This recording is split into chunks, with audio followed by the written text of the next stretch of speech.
আসসালামু আলাইকুম। আমাদের মূল বই সিরিজের প্রায় 9টা ক্লাস তোমরা পেয়ে গেছো এবং আজকে আমাদের মূল বই সিরিজের সমাপ্তি হতে যাচ্ছে, যেখানে আমরা অর্থনৈতিক রসায়ন এই চ্যাপ্টারটা পড়ার মাধ্যমে এই সিরিজটার শেষ করব। সো অর্থনৈতিক রসায়ন এই চ্যাপ্টারটাতে কিন্তু আসলে কয়েকটা গুরুত্বপূর্ণ টপিক আছে, যেমন কয়লা নিয়ে এখানে আলোচনা করা আছে, গ্যাস নিয়ে আলোচনা করা আছে, এরপর হচ্ছে তোমার ন্যানো পার্টিকেল বা ন্যানো কণা নিয়ে আলোচনা করা আছে, যেখান থেকে মাঝে মধ্যে 2 থেকে 3টা এমসিকিউ কিন্তু আসে। এরপর সিমেন্ট শিল্প, কাগজ শিল্প, তারপরে চামড়া শিল্প, এই জিনিসপাতিগুলো নিয়ে আলোচনা করা আছে এবং এগুলো দেখবা প্রত্যেকটাই তোমার ইকোনমির সাথে রিলেটেড বা অর্থনীতির সাথে রিলেটেড। এই জন্য এটার নাম হচ্ছে অর্থনৈতিক রসায়ন। তাহলে শুরুতেই তুমি যদি হচ্ছে এই চ্যাপ্টারটাতে চলে দাও, তাহলে তুমি শুরুতে যেটা পাবা সেটা হচ্ছে ভাইয়া এখানে প্রথমত গ্যাস ক্ষেত্র নিয়ে আলোচনা করা আছে, মানে প্রাকৃতিক গ্যাস নিয়ে আলোচনা করা আছে। তো দেখো চ্যাপ্টার শুরু হওয়ার আগেই এমসিকিউ দিয়ে বসে আছে স্যারে, বলছে যে সবচেয়ে বড় গ্যাস ক্ষেত্র কোনটি? সব থেকে বড় গ্যাস ক্ষেত্র হচ্ছে ভাইয়া তিতাস গ্যাস ক্ষেত্র। ঠিক আছে, তিতাস গ্যাস ক্ষেত্রটা হচ্ছে ভাইয়া সব থেকে বড়। ঠিক আছে, তিতাস গ্যাস ক্ষেত্র হচ্ছে সব থেকে বড়। এরপর আসলে ভাইয়া প্রাকৃতিক গ্যাস ক্ষেত্র। সো আসলে এই চ্যাপ্টারটাতে আসে অনেক কিছু, বাট প্রশ্ন আসে একদম স্পেসিফিক লাইনগুলা থেকে। তোমাকে আমি একদম স্পেসিফিক লাইনগুলা পড়াই দিব, যেন হচ্ছে তুমি ওই জিনিসগুলোই হচ্ছে দেখে গেলে এখান থেকে এমসিকিউ কমন পাও। ঠিক আছে, এবং বাকি চ্যাপ্টারগুলোর তুলনায় এই চ্যাপ্টারে এমসিকিউ কিন্তু কম আসে। সেখানে অনেক কথা আছে থাক, বাট তুমি যেটা পড়বা যে বাংলাদেশে 2023 সাল পর্যন্ত 2023 সাল পর্যন্ত আবিষ্কৃত গ্যাস ক্ষেত্র কয়টা ভাইয়া? গ্যাস ক্ষেত্র হচ্ছে 29টা। বাংলাদেশের টোটাল 2023 সাল পর্যন্ত গ্যাস ক্ষেত্র হচ্ছে 29টা, এবং বাংলাদেশকে গ্যাস উৎপাদনের জন্য বাংলাদেশকে মোট 23টি ব্লকে বিভক্ত করা হয়েছে। গ্যাস উৎপাদনের জন্য বাংলাদেশকে মেইনলি 23টা ব্লকে বিভক্ত করা হয়েছে। তুমি এখানে দেখবা টোটাল 23টা ব্লক আছে, বাট তোমার সেগুলো পড়া লাগবে না, খালি সংখ্যাটা জানলেই হবে যে 23টা ব্লক এবং গ্যাস ক্ষেত্র কয়টা? 29টা। প্রাকৃতিক গ্যাসের ব্যবহার, প্রাকৃতিক গ্যাসের অনেক ব্যবহার আছে। ঠিক আছে, সর্বপ্রথম আসে প্রাকৃতিক গ্যাসের উপাদান। প্রাকৃতিক গ্যাসে তোমরা জানো কি থাকে? মিথেন মেনলি থাকে, তার সাথে কিছুটা প্রোপেন, বিউটেন এরা কিন্তু থাকে। ঠিক আছে, সো এই প্রাকৃতিক গ্যাসের মধ্যে যদি ভাইয়া কি থাকে দেখো, পৃথিবীর কোন কোন গ্যাস ক্ষেত্রের গ্যাসে হাইড্রোজেন সালফাইড H2S গ্যাস থাকে। এটি খুবই দুর্গন্ধযুক্ত এবং এর উপস্থিতি প্রাকৃতিক গ্যাসের মানকে নিম্নমুখী করে। তাহলে প্রশ্ন আসে নিচের কোনটি প্রাকৃতিক গ্যাসের মানকে নিম্নমুখী করে? অ্যান্সার হচ্ছে হাইড্রোজেন সালফাইড H2S, এবং এটা কি ভাইয়া? খুবই দুর্গন্ধযুক্ত। এটা কি ভাইয়া? এটা হচ্ছে খুবই দুর্গন্ধযুক্ত। আচ্ছা, দেন এরপরে দুইটা ইম্পর্টেন্ট টপিক, যে কোন একটা প্রাকৃতিক গ্যাসে কতটুকু H2S আছে তার উপর ভিত্তি করে সেটাকে সুইট গ্যাস নয়তো সাওয়ার গ্যাস বলা হয়। এখন মনে রেখো যে H2S যদি 5.7 মিলিগ্রাম পার মিটার কিউব, 5.7 কত? 5.7 মিলিগ্রাম পার মিটার কিউব, এইটার থেকে কি হয়? কম থাকে। এটা থেকে কম থাকে তাহলে কি ভালো, তাই আমরা এটাকে বলি সুইট গ্যাস। আর যদি 5.7 মিলিগ্রাম পার মিটার কিউবের থেকে বেশি থাকে তখন সেটাকে আমরা বলি সাওয়ার গ্যাস। ঠিক আছে, সেটাকে আমরা বলি হচ্ছে সাওয়ার গ্যাস। তাহলে H2S 5.7 মিলিগ্রাম পার মিটার কিউবের কম থাকলে তো ভালো সুইট গ্যাস, বেশি থাকলে সাওয়ার গ্যাস বলা হয়। দেন বাংলাদেশের প্রাকৃতিক গ্যাসে কতটুকু মিথেন থাকে? প্রায় 93 তোমার হচ্ছে 68 থেকে 98% মিথেন থাকে। সেটা কিন্তু আসলে অনেক বেশি। ঠিক আছে, বাংলাদেশের প্রাকৃতিক গ্যাস কিন্তু আসলে উন্নত মানের। বাংলাদেশের প্রাকৃতিক গ্যাস কিন্তু অত্যন্ত উন্নত মানের, এবং সেখানে কি থাকে ভাইয়া? 93.68 থেকে 98% মিথেন থাকে, এবং হাইড্রোজেন সালফাইড বাংলাদেশের প্রাকৃতিক গ্যাসে প্রায় অনুপস্থিত বললেই চলে। ঠিক আছে, অনেক কম। ঠিক আছে, অনেক কম।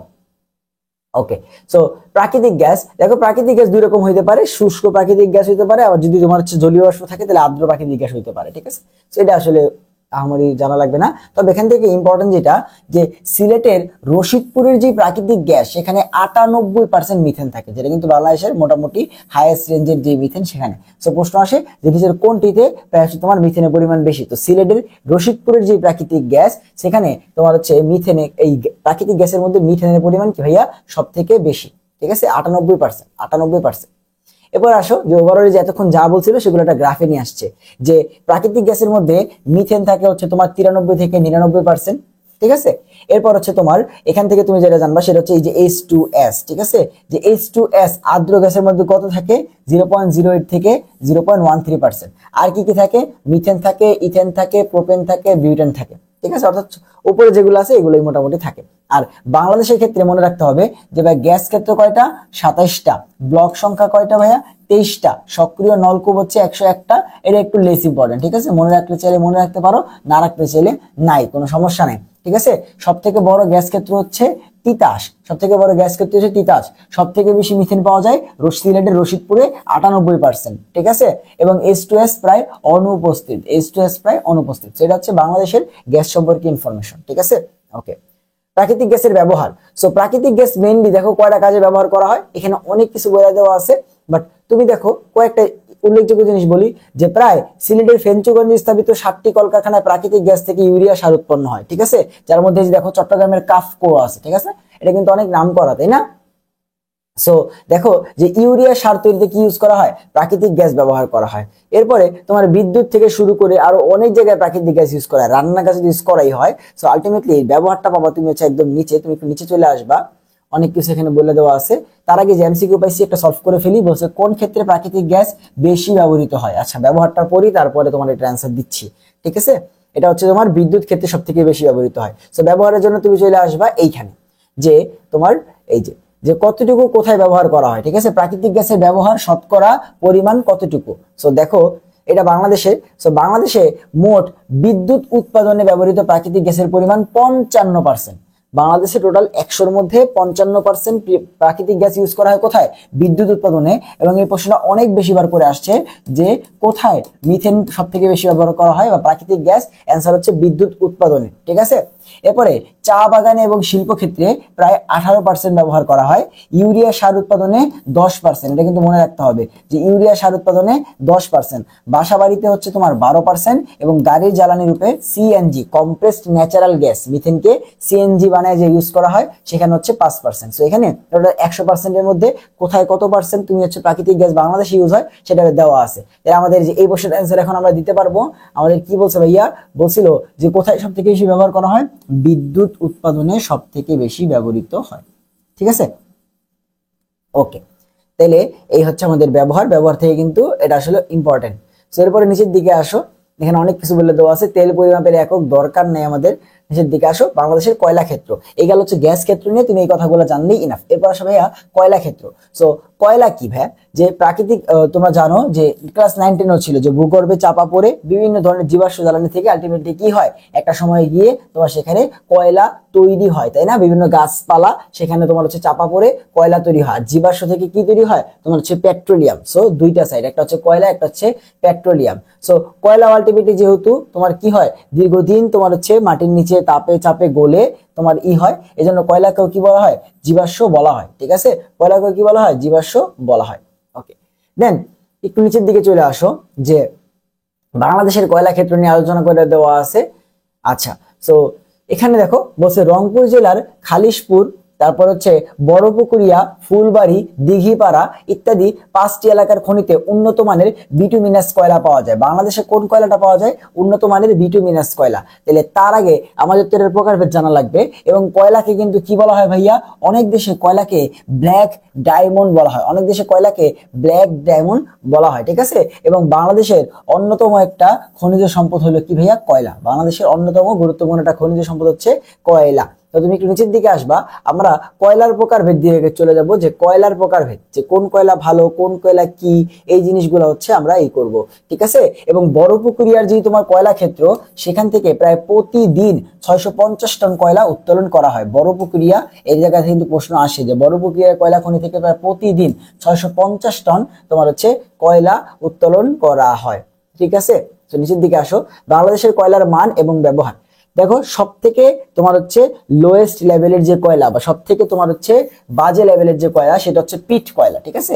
সো প্রথমে কয়লা হচ্ছে তোমার পিট থাকে, এরপরে উন্নত হয়ে তার থেকে ভালো হয়, এরপরে তার থেকে ভালো হয়, এরপরে তার থেকে ভালো হয়, ঠিক আছে।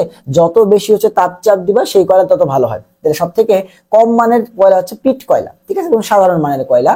এবং এটা তুমি বুঝবা কেমনে, এটা বুঝবা এইভাবে যে এখানে তুমি দেখবা যেটা ক্যালোরিফিক মান, এটাকে পোড়াইলে কম শক্তি পাওয়া যাবে। সেটার ক্যালোরিফিক মান মাত্র কত ভাইয়া, মাত্র 10,000-এর মতো। এটার ক্যালোরিফিক মান মাত্র হচ্ছে তোমার 10,000-এর মতো, ঠিক আছে। এটা ক্যালোরিফিক মান হচ্ছে ভাইয়া 10,000-এর মতো। এবং একদম কয়লার প্রথম যে স্তরটা, প্রাথমিক স্তরটাই হচ্ছে পিট কয়লা, ঠিক আছে। প্রাথমিক স্তরটা কি পিট কয়লা, এবং এতে প্রায় 80 থেকে 90% পানি থাকে।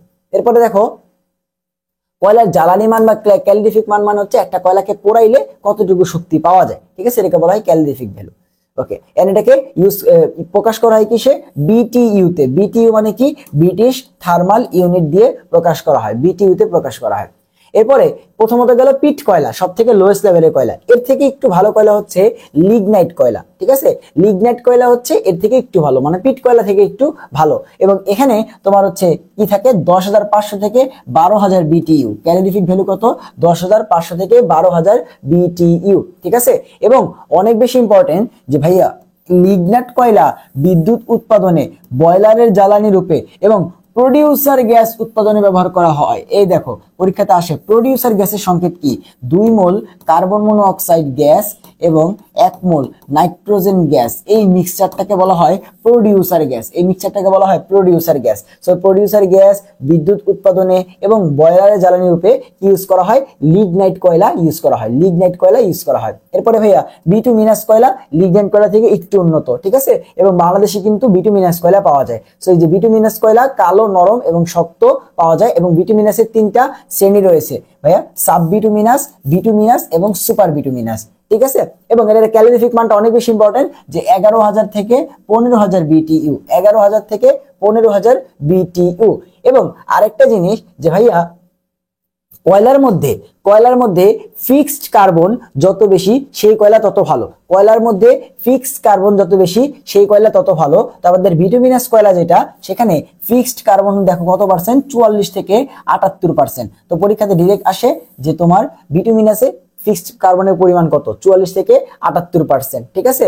এবং বিদ্যুৎ উৎপাদনে এই বিটুমিনাস কয়লা ব্যবহার করা হয়। ক্যালোরিফিক ভ্যালুটা পড়বো, ফিক্স কার্বন থাকলে সেটার পরিমাণটা পড়বো, এবং হচ্ছে কোথায় ব্যবহার করা হয় সেটা পড়বো, ঠিক আছে? ওকে, এবং সব থেকে ভালো কয়লা হচ্ছে অ্যানথ্রাসাইট কয়লা।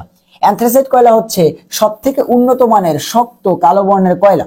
এবং এর ক্যালোরিফিক ভ্যালু দেখো সর্বোচ্চ 14,500 থেকে 15,500 বিটিইউ। এবং ফিক্স কার্বনের পরিমাণ দেখো কত বেশি? 86 থেকে 88%, 86 থেকে 88%, যেখানে এটা ছিল 44 থেকে 78%, ঠিক আছে? তাইলে এবং এটা দহনে ছাই কম হবে, শক্তি বেশি উৎপন্ন হয়, ঠিক আছে?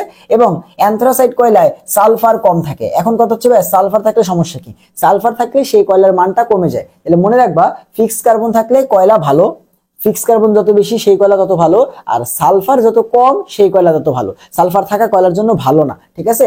সালফারকে কয়লার বিষ বলা হয়, ঠিক আছে? সালফারকে কয়লার বিষ বলা হয়। তাইলে সব থেকে বেশি সালফার কম থাকে কোথায়? অ্যানথ্রাসাইট কয়লায়, কারণ ও যেহেতু সব থেকে ভালো তাই ওর মধ্যে এটাও সব থেকে কম।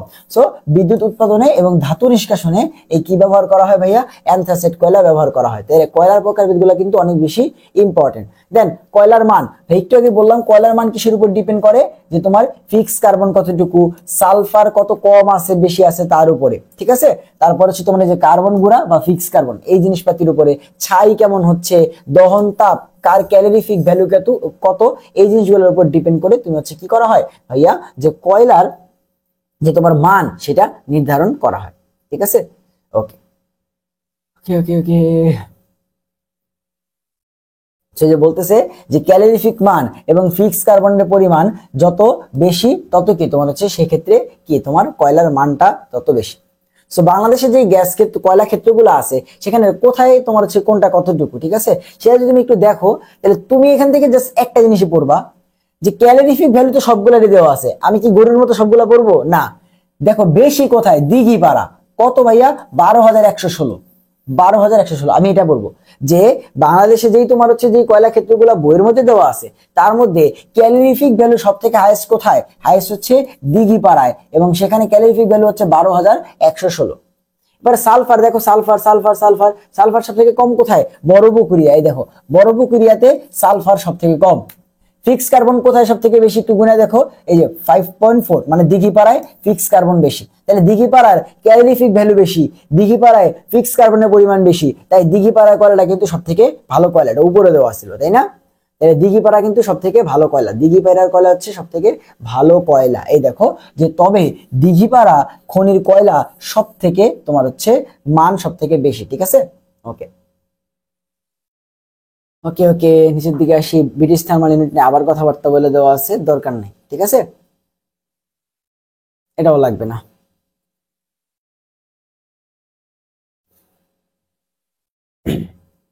সো এরপর আমরা হচ্ছে কয়লার ব্যবহারে চলে যাব। দেখো প্রত্যেকটা ক্ষেত্রে আমরা সেম জিনিস করতেছি, গ্যাস নিয়ে পড়লাম, গ্যাসের ব্যবহার নিয়ে পড়ছি, এবারে কয়লার ব্যবহার। সো কয়লা কি ইউজ করা হয়? কয়লা হচ্ছে তোমার তাপ শক্তি উৎপাদনে ব্যবহার করা হয়, বিদ্যুৎ উৎপাদনে ব্যবহার করা হয়, উপরে উপরে আসি ধাতু নিষ্কাশনে ব্যবহার করা হয়, ঠিক আছে, রাসায়নিক শিল্পে বিজারক রূপে ব্যবহার করা হয় এবং অ্যারোমেটিক যৌগ উৎপাদনে কয়লা ব্যবহার করা হয়, ঠিক আছে, অ্যারোমেটিক যৌগে তোমার হচ্ছে কয়লা ব্যবহার করা হয়।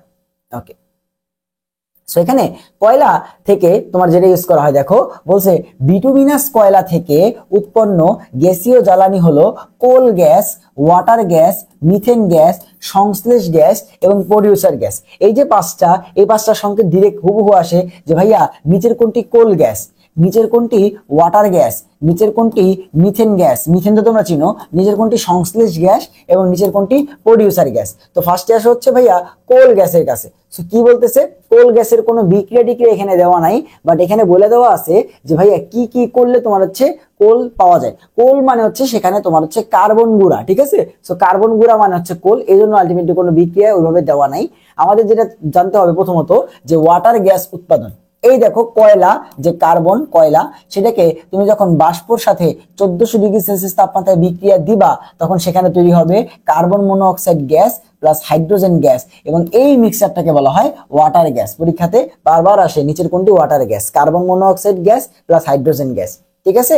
এরপরে আসো যে এই ওয়াটার গ্যাস কই ব্যবহার করা হয়, অনেক বেশি ইম্পর্টেন্ট, জৈব যৌগে পড়ে আসছিলাম যে মিথেন এবং হচ্ছে মিথানল উৎপাদনে ওয়াটার গ্যাস ব্যবহার করা হয়, মিথেন এবং মিথানল উৎপাদনে ওয়াটার গ্যাস ব্যবহার করা হয়। এরপর আসো মিথেন উৎপাদন। মিথেন গ্যাস উৎপাদনের ক্ষেত্রেও ডিরেক্ট একটা বিক্রিয়া ছিল, অ্যালকেন উৎপাদনের ক্ষেত্রে অ্যালকেনের বিক্রিয়ার মধ্যে দেখবা ডিরেক্ট একটা বিক্রিয়া দেওয়া ছিল যে কয়লা বা কার্বনকে তুমি বাষ্পের সাথে 1400 ডিগ্রি সেলসিয়াস তাপমাত্রায় বিক্রিয়া দিলে তৈরি হবে ওয়াটার গ্যাস, আর ওয়াটার গ্যাসের সাথে হাইড্রোজেনকে নিকেল প্রভাবকের উপস্থিতিতে 300 ডিগ্রি সেলসিয়াস তাপমাত্রায় বিক্রিয়া দিলে তৈরি হবে হচ্ছে মিথেন, ঠিক আছে। সো যেটা আলটিমেটলি কই থেকে তৈরি হলো, কয়লা থেকে। এরপরে তোমার হচ্ছে এই যে মিথেনটা তৈরি হলো গ্যাস, তুমি একটু আগে প্রাকৃতিক গ্যাসের ব্যবহার করে আসছো, যেটা জ্বালানি হিসেবে বিদ্যুৎ ক্ষেত্রে ইউরিয়া উৎপাদনে এই মিথেন গ্যাস ব্যবহার করা হয়। এরপরে ভাইয়া সংশ্লেষ গ্যাস বা সিনথেটিক গ্যাস।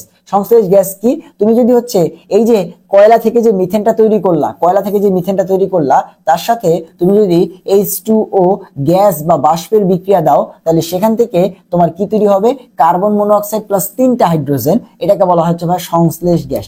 দেখো carbon monoxide gas plus hydrogen gas, একটা একটা থাকলে আমরা এটাকে বলি ওয়াটার গ্যাস, একটা একটা থাকলে আমরা এটাকে বলি ওয়াটার গ্যাস। আর যদি কার্বন মনোঅক্সাইড গ্যাস প্লাস 3টা হাইড্রোজেন গ্যাস থাকে, তাহলে সেটাকে আমরা বলি হচ্ছে ভাইয়া সংশ্লেষ গ্যাস, বা সেটাকে আমরা বলি হচ্ছে সংশ্লেষ গ্যাস। আর যদি যে কি থাকে ভাইয়া, কার্বন মনোঅক্সাইড গ্যাস প্লাস হচ্ছে 2টা নাইট্রোজেন, মেবি 2টা নাইট্রোজেন ছিল না প্রোডিউসার গ্যাসের মধ্যে, আচ্ছা প্রোডিউসার গ্যাসের মধ্যে সরি 2টা নাইট্রোজেন ছিল না, কার্বন মনোঅক্সাইড ছিল নিজে 2 মোল, কার্বন মনোঅক্সাইড ছিল তোমার হচ্ছে 2 মোল, আর নাইট্রোজেন গ্যাস, এই মিক্সচারটাকে বলা হয় প্রোডিউসার গ্যাস। তো দেখবা যেগুলো সবগুলাই তোমার হচ্ছে কিসের কি ইউজ করছে, তৈরি করছে কই থেকে, আমাদের সেই কার্বন থেকে, শুরুটা হয়েছে কার্বন থেকে, ঠিক আছে। সো এটা হচ্ছে প্রোডিউসার গ্যাস, এটার নাম কি ভাইয়া, এর নাম হচ্ছে প্রোডিউসার গ্যাস। সেই প্রোডিউসার নামটা কেমন আসে দেখো, যে স্টিল নির্মিত চুল্লির যেই চুল্লির মধ্যে তোমার সেই বিক্রিয়াটা করা হয়, সেই চুল্লির নামটা হচ্ছে প্রোডিউসার, সেই চুল্লির নাম অনুসারে এটার নামকরণ হয়েছে প্রোডিউসার গ্যাস, ঠিক আছে। যদিও আসবে না, জাস্ট খালি একটু বলে রাখো। সো প্রোডিউসার গ্যাসের ব্যবহার কি, প্রোডিউসার গ্যাস স্টিল, কাঁচ প্রভৃতি শিল্পে চুল্লি উত্তপ্ত করার জন্য প্রোডিউসার গ্যাসকে ব্যবহার করা হয়। এবং এটা খুব ইম্পর্টেন্ট যে প্রোডিউসার গ্যাস ধাতু নিষ্কাশনে বিজারক হিসেবে কাজ করে, প্রোডিউসার গ্যাস ধাতু নিষ্কাশনে বিজারক হিসেবে কাজ করে। সো বলতেছে কোনটি কয়লার গুণগত মানকে বাড়ায়, ছাই বেশি হইলে কয়লা কি ভালো না খারাপ, ফিক্স কার্বন যত বেশি সেইটা তত ভালো, তারপর হচ্ছে সালফার খারাপ, উদ্বায়ী পদার্থ খারাপ, ছাই যত বেশি হবে তত খারাপ, ঠিক আছে। ফিক্স কার্বন যত বেশি তত ভালো, ফিক্স কার্বন যত বেশি তত ভালো। এবং আরেকটা কি ছিল, আরেকটা হচ্ছে ক্যালোরিফিক মান। তো ফিক্স কার্বন আর ক্যালোরিফিক মান যত বেশি তত আমার হচ্ছে ভালো। ওকে ওকে ওকে ওকে এলপিজি নিয়ে আমরা আগেই পড়ছি, এখানে এলপিজি নিয়ে পড়ার কিছু নাই। রাসায়নিক শিল্পে তোমার হচ্ছে কার্বনের ব্যবহার দেওয়া আছে, দরকার নাই। বিটুমিনাস কয়লার এটাও দরকার নাই। সো যেখানে আবার দেওয়া আছে যে কোল গ্যাসে কি থাকে, ওয়াটার গ্যাসে কি থাকে, সংশ্লেষ গ্যাসে কি থাকে এবং হচ্ছে প্রোডিউসার গ্যাসে কি থাকে, আবার দেওয়া আছে, ঠিক আছে। ওকে তাহলে এই গেল হচ্ছে ভাইয়া আমাদের কয়লা, এই গেল হচ্ছে আমাদের কয়লা আর হচ্ছে গ্যাস। অনেক বেশি ইম্পর্টেন্ট, যে লাইনগুলো বলছি সেই লাইনগুলোই তোমাকে পড়তে হবে, এক্সট্রা তোমাকে এর বাইরে কিছু পড়তে হবে না। সো এরপর আসে জ্বালানি সম্পদের প্রেক্ষিতে বাংলাদেশ শিল্পায়ন সম্ভাবনা লাগতেছে না। বাংলাদেশের উল্লেখযোগ্য রসায়নিক শিল্প পরিচিতি, ওকে ওকে।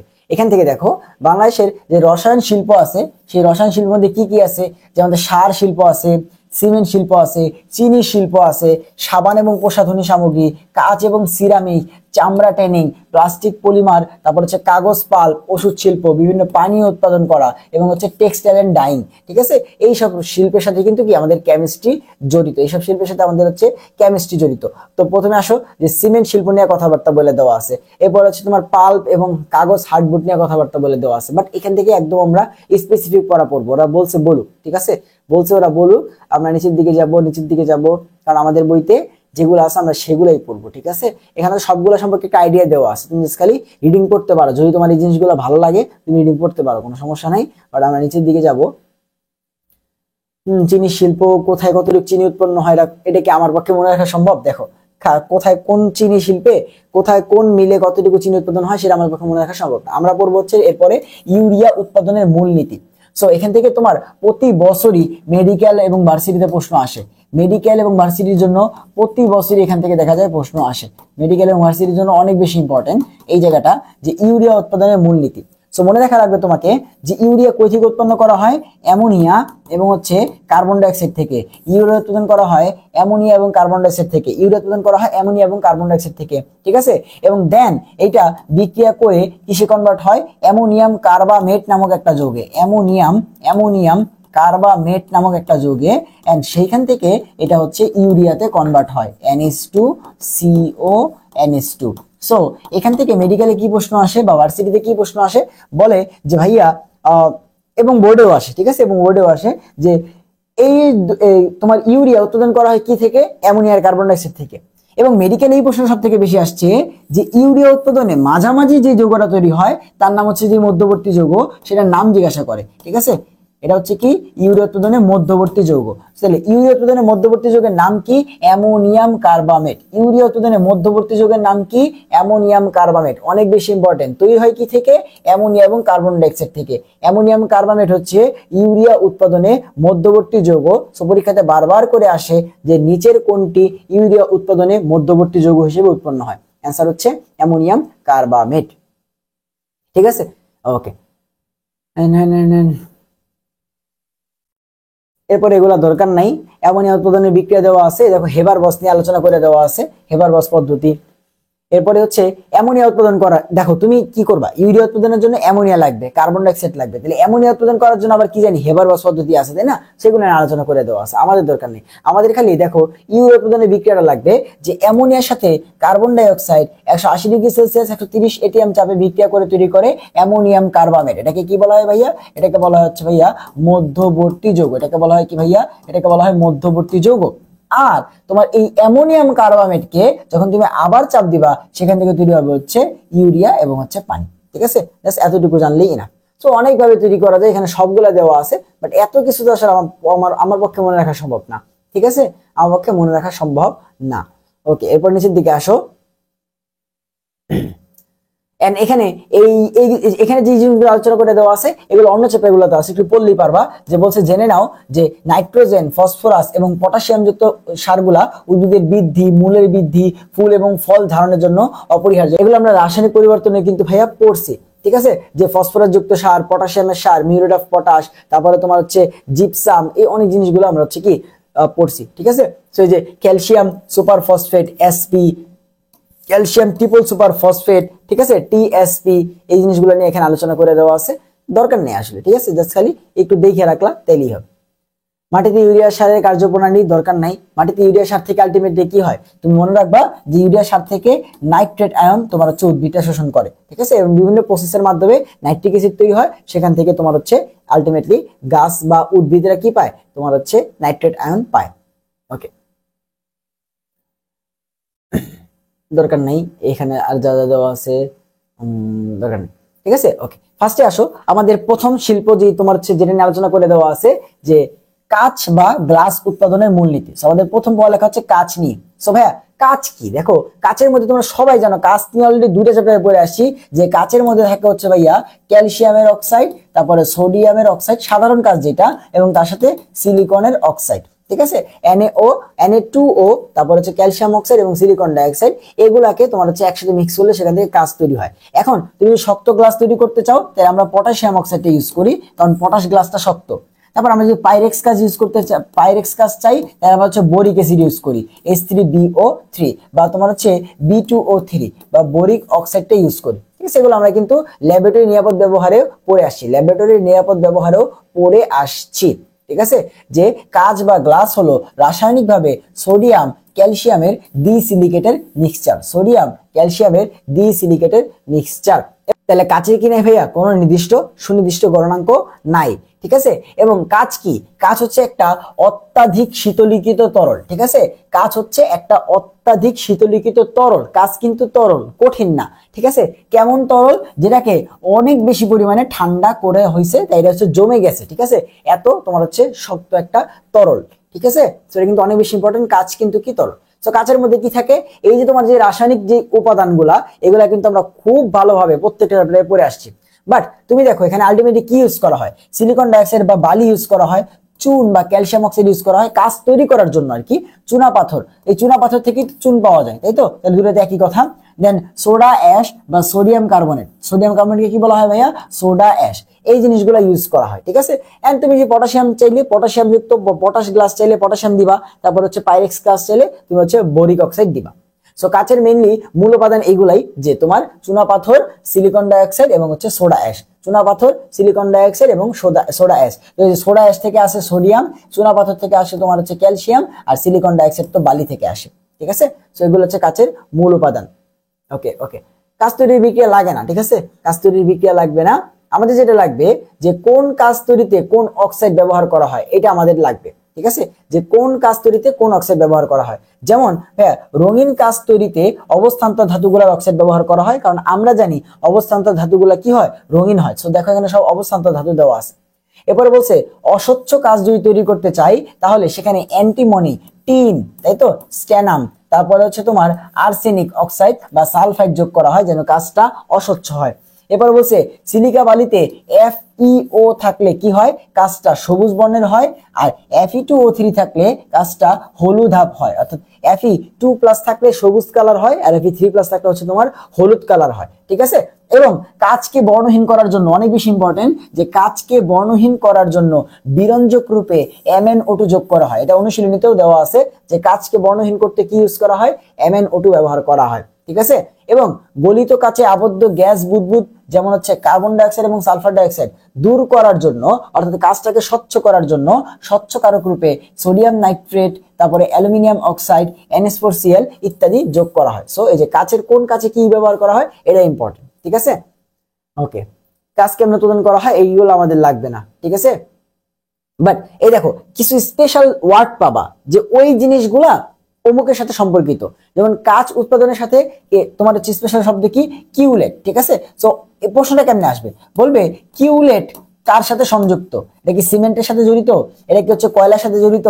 এটা কি গ্যাসের সাথে জড়িত নাকি কাঁচের সাথে জড়িত? তখন তুমি তোমার মনে রাখা লাগবে ওই যে কিউলেট ওয়ার্ডটা পাইছিলাম কাঁচের মধ্যে। ঠিক আছে, তাহলে কিউলেট কার সাথে জড়িত?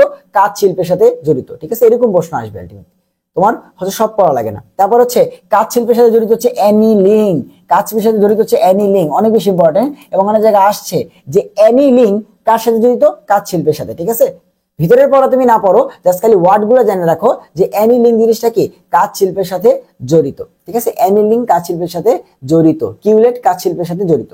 বিভিন্ন প্রকার কাঁচ নিয়ে আলোচনা করে দেওয়া আছে। তো আমাদের জিজ্ঞাসা করছে কোনটি কাঁচের প্রধান উপাদান না? সিলিকন ডাইঅক্সাইড, বালি লাগবে, তারপর হচ্ছে সোডা অ্যাশ লাগবে, সোডিয়াম কার্বনেট, চুন বা চুনা পাথর লাগবে, কিন্তু অ্যালুমিনিয়াম অক্সাইড তো লাগবে না, মানে প্রধান উপাদান না। ঠিক আছে, সো নর্মাল গ্লাস বা সফট গ্লাসে হচ্ছে তোমার এগুলা থাকে সোডিয়াম ক্যালসিয়ামের সিলিকেট। এরপর হচ্ছে হার্ড গ্লাস বা পটাশ গ্লাসের মধ্যে কি থাকে? হচ্ছে পটাশিয়াম থাকে, জাস্ট খালি এটা তো বললামই। এবং হার্ড গ্লাস কই লাগে? আমাদের বুলেট, পিপেট এগুলা তৈরি করতে লাগে। এরপরে ফ্লিন্ট গ্লাস বা অপটিক্যাল গ্লাস বা লেড গ্লাস, দেখো অনেকগুলো ইম্পর্টেন্ট নাম এখানে আছে, যে ফ্লিন্ট গ্লাস, অপটিক্যাল গ্লাস বা lead glass. So flint glass কিন্তু অনেক বেশি পরিমাণে স্বচ্ছ এবং ফ্লিন্ট গ্লাসে কি থাকে তোমার সোডিয়াম, পটাশিয়াম, লেড গ্লাস বলতেছি, এখানে কি থাকবে এক্সট্রা করে লেড থাকবে, জাস্ট এতটুকুই। চশমার কাচ, বৈদ্যুতিক বাল্ব এবং অপটিক্যাল যন্ত্রপাতি তৈরিতে লেড গ্লাস ব্যবহার করা হয়। ব্যবহারগুলো কিন্তু অনেক বেশি ইম্পর্টেন্ট, ব্যবহারগুলো অনেক বেশি ইম্পর্টেন্ট। ক্রোক্স গ্লাস বা সেরিয়াম গ্লাস, তাহলে এখানে কি থাকবে সেরিয়াম থাকবে। তাহলে এই দেখো এই যে সেরিয়াম অক্সাইডটা এখানে এক্সট্রা, বাকি সবকিছু কিন্তু একই। এবং চশমার কাজ হিসেবে এটা ব্যবহার করা হয়। তাহলে দেখো চশমার কাজ হিসেবে দুইটা ব্যবহার করা হয়, একটা হচ্ছে তোমার ফ্লিন্ট গ্লাস আর একটা হচ্ছে ক্রোক্স গ্লাস, ঠিক আছে। এরপর হচ্ছে ভাইয়া অপাল গ্লাস বা অর্ধস্বচ্ছ সাদা কাচ। সো অপাল গ্লাসে কি থাকে, অপাল গ্লাসে এক্সট্রা ম্যাগনেসিয়াম আর জিঙ্ক অক্সাইডটা যুক্ত হয় এবং অপাল গ্লাস কি বাতির শেড তৈরিতে ব্যবহার করা হয়। তাহলে কোনটায় কি থাকে এক্সট্রা, দেখো এই সোডিয়ামের অক্সাইড, তারপরে তোমার হচ্ছে পটাশিয়ামের অক্সাইড, তারপরে তোমার হচ্ছে ক্যালসিয়ামের অক্সাইড, সিলিকন ডাইঅক্সাইড, এগুলো তো থাকবেই। কিন্তু যখন তোমার ম্যাগনেসিয়াম অক্সাইড থাকবে বা জিঙ্ক অক্সাইড থাকবে সেটা হচ্ছে অপাল গ্লাস, যখন সেরিয়াম থাকবে তখন সেটা ক্রোক্স গ্লাস, যখন লেড থাকবে তখন সেটা ফ্লিন্ট গ্লাস, ঠিক আছে। তুমি এক্সট্রা যেটা থাকলে নামটা চেঞ্জ হয়ে যাচ্ছে সেটা জানবা, ঠিক আছে, বাকিগুলো তো একই। তারপরে জেনা বা পাইরেক্স কাচ, জেনা বা পাইরেক্স কাচ এর মধ্যে কি থাকে ওই যে বোরিক অক্সাইড B2O3 থাকে, বোরিক অক্সাইড B2O3 থাকে এবং এটা ল্যাবরেটরির নিরাপদ ব্যবহারও ছিল।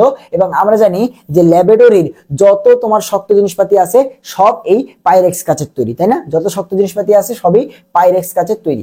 ফাইবার গ্লাস, ঠিক আছে, ফাইবার গ্লাস কি ভাইয়া, ফাইবার গ্লাসের বাংলা করলে তুমি কি পাবা, এটাকে তন্তু কাচ বলা হয়, এটাকে তন্তু কাচ বলা হয়। এবং এটার কি দেওয়া নাই তুমি দেখো, এটার মধ্যে কোন রাসায়নিক সংকেত দেওয়া নাই, কারণ এটা এই আগেরটার মতোই বোরোসিলিকেটের তোমার হচ্ছে গ্লাস, ওই শ্রেণীর আন্ডারেই তোমার হচ্ছে ভুক্ত। কথা হচ্ছে এটা কই ব্যবহার করা হয় ভাইয়া, এটি ঝালর এবং পশমি বস্তু প্রস্তুতিতে ব্যবহার করা হয়।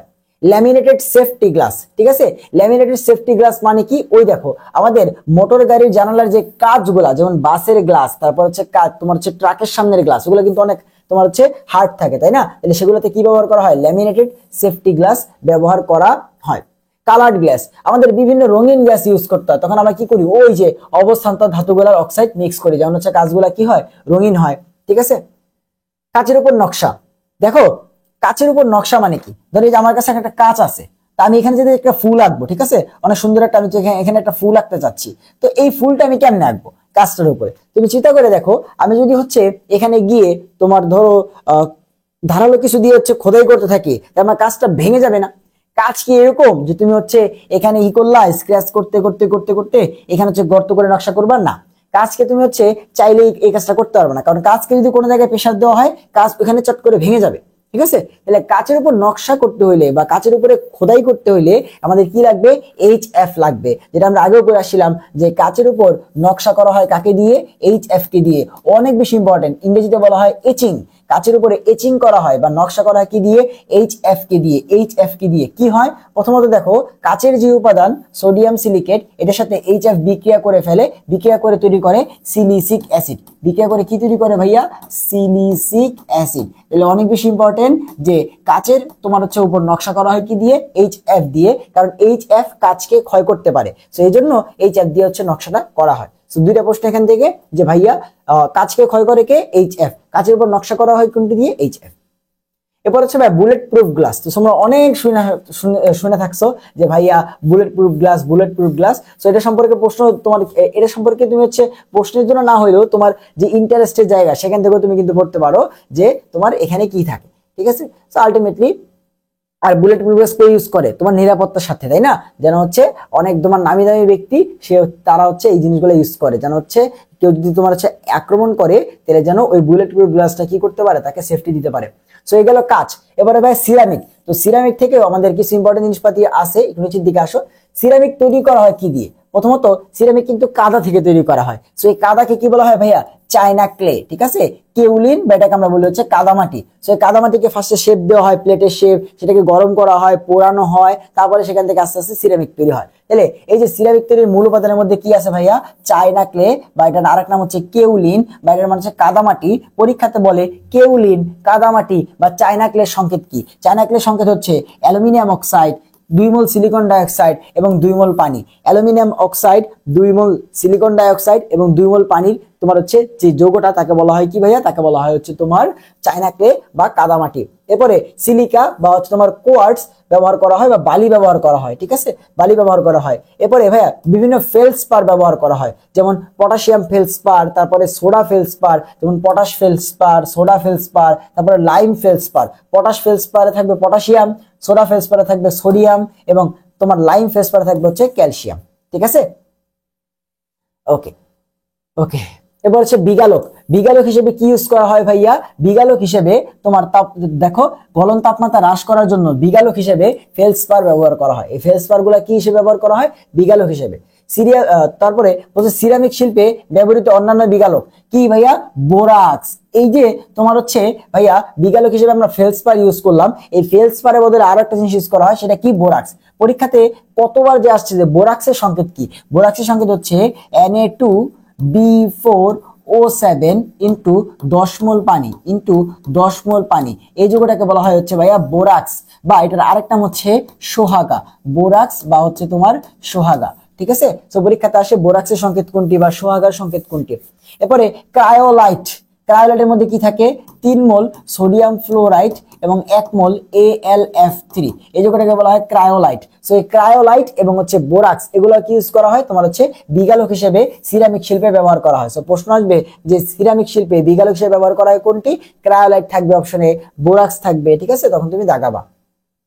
ওকে, সিরামিক উৎপাদনের মূলনীতি অনেক কিছু বলে দেওয়া আছে, আমাদের উৎপাদন জানা লাগবে না, তবে জানা লাগবে যে এর মধ্যে একটা যৌগ তৈরি হয় মাঝখানে, সেই যৌগটার নাম হচ্ছে মুলাইট। সো পরীক্ষাতে বারবার আসে মুলাইটের সংকেত কি? মনে রাখবা মুলাইটের সংকেত হচ্ছে 3 মোল অ্যালুমিনিয়াম অক্সাইড এবং 2 মোল সিলিকন ডাইঅক্সাইড। এই যৌগটাকে বলা হয় মুলাইট। 3 মোল সিলিকন অ্যালুমিনিয়াম অক্সাইড এবং 2 মোল সিলিকন ডাইঅক্সাইডকে বলা হয় মুলাইট, ঠিক আছে। সো পরীক্ষাতে মুলাইটের সংকেত কিন্তু বারবার করে আসে। এরপর হচ্ছে ভাইয়া মনে রাখতে হবে যে এর মাঝখানে ক্রিস্টাবেলাইট নামক একটা যৌগ গঠন হয়। সো মুলাইট আর ক্রিস্টাবেলাইট এগুলা কই থেকে তৈরি হয়? কই তৈরি হয়? সিরামিক। সো প্রশ্ন আসবে হবে যে মুলাইট তৈরি হয় কোন শিল্পে? সিরামিক শিল্পে। ক্রিস্টাবেলাইট তৈরি হয় কোন শিল্পে? তোমার হচ্ছে সিরামিক শিল্পে। এবং এই যে বিস্কুট ফায়ারিং বলে একটা টার্ম আছে, বিস্কুট ফায়ারিং, তো পরীক্ষাতে আসে যে ভাইয়া বিস্কুট ফায়ারিং কোন তোমার হচ্ছে শিল্পের সাথে জড়িত? তো মনে রাখা লাগবে বিস্কুট ফায়ারিং হচ্ছে সিরামিক শিল্পের সাথে জড়িত। বিস্কুট ফায়ারিং হচ্ছে ভাইয়া সিরামিক শিল্পের সাথে জড়িত। সো এই চায়না ক্লে বা কাদামাটি ব্যবহার করে ফার্স্টে শেপ বানানো হয়, এবারে মুলাইট গঠন হয়, ক্রিস্টাবেলাইট গঠন হয়, সেখান থেকে আলটিমেটলি তোমার হচ্ছে দীর্ঘদিন পর কি পাওয়া যায়? সেখান থেকে সিরামিক পাওয়া যায়, ঠিক আছে। ওকে ওকে ফিল্টার কেক, দেখো ফিল্টার কেক কই পাওয়া যায়? ফিল্টার কেক পাওয়া যায় হচ্ছে তোমার সিরামিক শিল্পে। ফিল্টার কেক কই পাওয়া যায়? সিরামিক শিল্পে। এরপরে বিস্কুট ফায়ারিং এবং গ্লেজিং, তাহলে পরীক্ষাতে বলবে গ্লেজিং কোটার সাথে সম্পর্কিত? Biscuit firing. তারপরে কি ভাইয়া? তারপরে বলবে ফিল্টার কেক, এগুলো কই পাওয়া যায়? এগুলো পাওয়া যায় তোমার সিরামিক, ঠিক আছে। সেই হচ্ছে সিরামিকের পড়ালেখা। সিরামিকের ব্যবহার আমরা জানি যে সিরামিক তোমার হচ্ছে অনেক জায়গায় ব্যবহার করা হয়, বাট এরকম কোনো ব্যবহার নাই যেটা তোমাকে একদম স্পেশালি মনে রাখতে হবে। এতটুকু জানলেই হবে যে সিরামিক হচ্ছে একটা তাপ কুপরিবাহী, মানে তাপ আর বিদ্যুৎ পরিবহন করতে পারে না, ঠিক আছে। এজন্য শিল্পক্ষেত্রে ফার্নেস তৈরিতে এবং হচ্ছে বৈদ্যুতিক ইনসুলেটর রূপে তোমার কি ব্যবহার করা হয়? সিরামিক ব্যবহার করা হয়। যেহেতু বিদ্যুৎ পরিবহন করতে পারে না, তাই ইনসুলেটর রূপে বা তোমার যে অপরিবাহী রূপে এটা ব্যবহার করা হয়, ঠিক আছে। ওকে, এরপর হচ্ছে পাল্প পেপার বা কাগজ উৎপাদন। কাগজ উৎপাদন করা হয় কই থেকে? কাগজ উৎপাদন করা হয় সেলুলোজ, হেমি সেলুলোজ, লিগনিন, বাঁশ থেকে যে ফাইবার পাওয়া যায় সেখান থেকে, ঠিক আছে। তাহলে কাগজ শিল্পে কি থাকে? কাগজ আলটিমেটলি কই থেকে তৈরি করা হয়? সেলুলোজ ফাইবার বা আঁশ থেকে, ঠিক আছে। এরপর হচ্ছে লিগনিন থেকে, হেমি সেলুলোজ থেকে, ঠিক আছে। তাহলে কাগজে কোনটা কত পার্সেন্ট থাকে? অনেক বেশি ইম্পর্টেন্ট। সেলুলোজ কাগজের মধ্যে কত পার্সেন্ট থাকে ভাইয়া? উদ্ভিদের তোমার সেলুলোজ কত পার্সেন্ট থাকে? উদ্ভিদের দেহের মূল কাঠামোর উপাদান 40 থেকে 45%। এরপরে লিগনিন উদ্ভিদের পরিমাণ কত পার্সেন্ট ভাইয়া? 20 থেকে 30%। হেমিসেলুলোজ উদ্ভিদের কত পার্সেন্ট ভাইয়া? 35 থেকে তোমার হচ্ছে 30%, ঠিক আছে। এবং এগুলো যে পরিচয়, এগুলো তোমরা বায়োলজিতে খুব ভালো মতো পড়ার কথা, যে সেলুলোজ কি? তোমার বিটা ডি গ্লুকোজের প্রাকৃতিক পলিমার, সরল পলিমার। তবে লিগনিন কি? এটা একটা ত্রিমাত্রিক বা 3D পলিমার, তাই না? তাহলে যে এই জিনিসগুলা কিন্তু আমরা কি কই পড়ি? বায়োলজির কোষের গঠনের শুরুর দিকে দেওয়া আছে না, সেলুলোজ, হেমিসেলুলোজ, লিগনিন, সেগুলো সম্পর্কে আলোচনা কিন্তু করা আছে। সো এখানেও দেওয়া আছে যে উদ্ভিদের কোনটার মধ্যে এগুলা কত পার্সেন্ট করে পাওয়া যায়। তো পার্সেন্টেজ গুলা খালি পড়বা এবং এটা জানবা যে কাগজ শিল্পে আমাদের এই সেলুলোজ বা ফাইবার, লিগনিন এবং হেমিসেলুলোজ এগুলাকে ইউজ করা হয়, ঠিক আছে। ওকে, উৎপাদন আমাদের লাগে না, জাস্ট এটা জেনে রাখো যে কর্ণফুলী যে পেপার মিল আছে সেখানে ক্রাফট বা সালফেট পদ্ধতি ব্যবহার করে তোমার কি করা হয়? এই পাল্প পেপার উৎপাদন করা হয়, ঠিক আছে। ওকে, দেন কুকিং লিকার টার্মটা কার সাথে সম্পর্কিত? তোমার হচ্ছে কাগজ শিল্পের সাথে। তো প্রত্যেকটা ক্ষেত্রে একটা স্পেশাল করে নাম আছে। কুকিং লিকারে কি থাকে? কুকিং লিকারে এত পার্সেন্ট সোডিয়াম সালফাইড থাকে, সোডিয়াম হাইড্রোক্সাইড থাকে, সোডিয়াম কার্বনেট বা সোডা অ্যাশ থাকে। সো প্রশ্ন আসবে যে কুকিং লিকারে থাকে না কোনটা? সো এই তিনটা থাকবে অপশনে, তার সাথে ধরো ম্যাগনেসিয়াম অক্সাইড। তখন তুমি কি দেখাবা যে কুকিং লিকারে এই তিনটা থাকে, এইটা থাকে না। এভাবে এমসিকিউ আসবে যে কুকিং লিকারে থাকে কোনটা। তাহলে কুকিং লিকারে কি কি থাকে এটা কিন্তু অবশ্যই মনে রাখতে হবে যে কুকিং লিকারে কি থাকে ভাইয়া? সোডিয়াম সালফাইড, সোডিয়াম হাইড্রোক্সাইড এবং সোডিয়াম কার্বনেট, মানে সোডিয়াম যুক্ত যৌগগুলোই থাকে। ঠিক আছে। এবারে কাগজ শিল্পে ব্লিচিং এজেন্ট লাগে কাগজকে ব্লিচ করতে বা বিরঞ্জিত করতে, এবং সেটা হিসেবে কি ইউজ করা হয়? তোমার ক্লোরিন ডাইঅক্সাইড, তারপর আমাদের খুব পরিচিত ব্লিচিং পাউডার CaOClCl, তারপর হচ্ছে তোমার আমাদের H2O2 বা পার অক্সাইড, এগুলা ব্যবহার করা হয়। ঠিক আছে। ওকে ওকে ওকে, এগুলো লাগবে না ভাই, এগুলা কিচ্ছু দরকার নাই, অনেক পড়ালেখা করছি। এই দেখো, কাগজ শিল্পে একটা জিনিস পাওয়া যায়, সেটা হচ্ছে ব্ল্যাক লিকার। বাট এখান থেকে প্রশ্ন কি আসে জানো? ব্ল্যাক লিকার নামটা শুনলে মনে হচ্ছে ও মনে হয় কালো, বাট ব্ল্যাক লিকারের কালার হচ্ছে বাদামি। প্রশ্নটা আসে এখান থেকে যে ব্ল্যাক লিকারের বর্ণ কি? সো মনে রাখবা যে কাগজ শিল্পে যে ব্ল্যাক লিকার তৈরি হয় সেই ব্ল্যাক লিকারের কালারটা হচ্ছে বাদামি। ঠিক আছে। সেখান থেকে মজার একটা প্রশ্ন আসে যে ব্ল্যাক লিকারের কালার কি? সো বলবেন যে জানে না, ব্ল্যাক যেই চ্যাপ্টার পরেই নাই ও হুট করে আরে এত ইজি প্রশ্ন কি কেউ করে? ব্ল্যাক লিকার তো ব্ল্যাক মানে কালার হচ্ছে কালো। ঠিক আছে। বাট এই ভুল কিন্তু করা যাবে না, ব্ল্যাক লিকারের কালার হচ্ছে বাদামি। ঠিক আছে, ব্ল্যাক লিকারের কালার হচ্ছে বাদামি। ওকে ওকে ওকে, সেলুলোজ এগুলো লাগবে না, দরকার নেই তো ভাই, অনেক পড়ালেখা এখান থেকে আলটিমেটলি আসে, তুমি যদি করতে চাও করতে পারো, কোনো সমস্যা নেই। ঠিক আছে। এখানে আবার সেগুলো দেওয়া আছে যে উদ্ভিদে তোমার হচ্ছে বাঁশে বা তোমার নরম কাঠে 40 থেকে 45% সেলুলোজ, 30 থেকে 35% হেভি সেলুলোজ এবং 20 থেকে তোমার হচ্ছে 30% লিগনিন থাকে। ঠিক আছে। ওকে, কাগজ তৈরি লাগে না। ঠিক আছে। তারপরে দেখো বিটিং, সাইজিং এজেন্ট, এসব জিনিসপাতি কই ইউজ করা হয়? তোমার হচ্ছে কাগজ বা হচ্ছে তোমার কি বলে এটাকে, পাল্প পেপার প্রস্তুতি। এরপর হচ্ছে ভাই ফিটকিরি কই ইউজ করা হয়? তোমার এই পাল্প পেপারে। ঠিক আছে, ফিটকিরি, তারপরে তোমার হচ্ছে সাইজিং এজেন্ট, বিটিং, এগুলো ব্যবহার করা হয়। ঠিক আছে। ওকে, নিচের দিকে আসো। কাগজ কই ব্যবহার করা এটা কি তোমাদের বলতে হবে? ঠিক আছে। এই যে বইটা পড়তেছি, বইটা নিজেই কাগজ। ঠিক আছে, যে বইটা থেকে ছবি তুলে আমরা পড়তেছি এই বই নিজেই কাগজ। ওকে ওকে, এবার আসে সিমেন্ট। প্রকার ভেদটা দেখো যে বর্তমানে টোটাল 4 টাইপের সিমেন্ট পাওয়া যায়। একটা হচ্ছে কি ভাই? পোর্টল্যান্ড সিমেন্ট, আরেকটা হচ্ছে পজুলোনা সিমেন্ট, আরেকটা হচ্ছে ক্যালসিয়াম অ্যালুমিনেট সিমেন্ট, আরেকটা হচ্ছে ক্ষয়রোধকারী সিমেন্ট। তবে এখান থেকে তুমি যেটা জানবা যে পোর্টল্যান্ড সিমেন্ট সবথেকে ভালো। ঠিক আছে, এর মধ্যে পোর্টল্যান্ড সিমেন্টটা সবথেকে ভালো, পোর্টল্যান্ড সিমেন্টটা সবথেকে ভালো, এবং তারা বলতেছে যে বাংলাদেশ উৎপাদিত সিমেন্ট হচ্ছে পোর্টল্যান্ড সিমেন্ট। ঠিক আছে, আমাদের এই পোর্টল্যান্ড সিমেন্ট নিয়ে পড়তে হবে। সো পোর্টল্যান্ড সিমেন্ট টিমেন্ট এগুলো পরের কথা। সিমেন্ট উৎপাদনে ব্যবহার করা হয় কি, আমরা ডিরেক্ট সেটাই চলে যাব। ঠিক আছে, আমরা নিচের দিকে যাব যে সিমেন্টের মধ্যে কি থাকে সব থেকে বেশি? দেখো চুন বা ক্যালসিয়াম অক্সাইডটা থাকে 60 থেকে 70%, বালি থাকে, অ্যালুমিনিয়াম অক্সাইড থাকে, ম্যাগনেসিয়াম অক্সাইড থাকে, আয়রন অক্সাইড থাকে, সালফার ডাইঅক্সাইড থাকে। বাট মেইন কথা হচ্ছে কি থাকে ভাইয়া? চুন থাকে। এরপর হচ্ছে ভাইয়া সিলিকন ডাইঅক্সাইড বা বালি থাকে, এবং হচ্ছে অ্যালুমিনিয়াম অক্সাইড থাকে।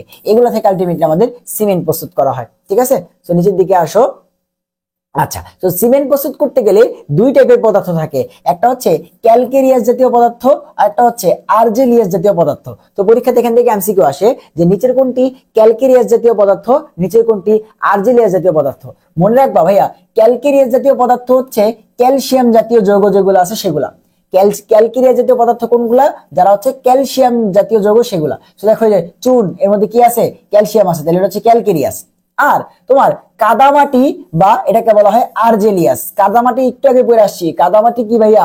কাদামাটি হচ্ছে তোমার অ্যালুমিনিয়াম অক্সাইড, চায়না ক্লে, সেগুলোকে কি বলা হয়? আর্জেলিয়াস। এর মধ্যে কি থাকে? সিলিকা, তারপরে অ্যালুমিনা, তারপরে magnesium oxide, iron oxide, China clay ইত্যাদি তোমার হচ্ছে পাওয়া যায় কোথায়? আর্জেলিয়াসে। সো পরীক্ষাতে আসে ক্যালকেরিয়াস কোনটা? ক্যালসিয়াম জাতীয়। আর্জেলিয়াস কোনটা? এইগুলো।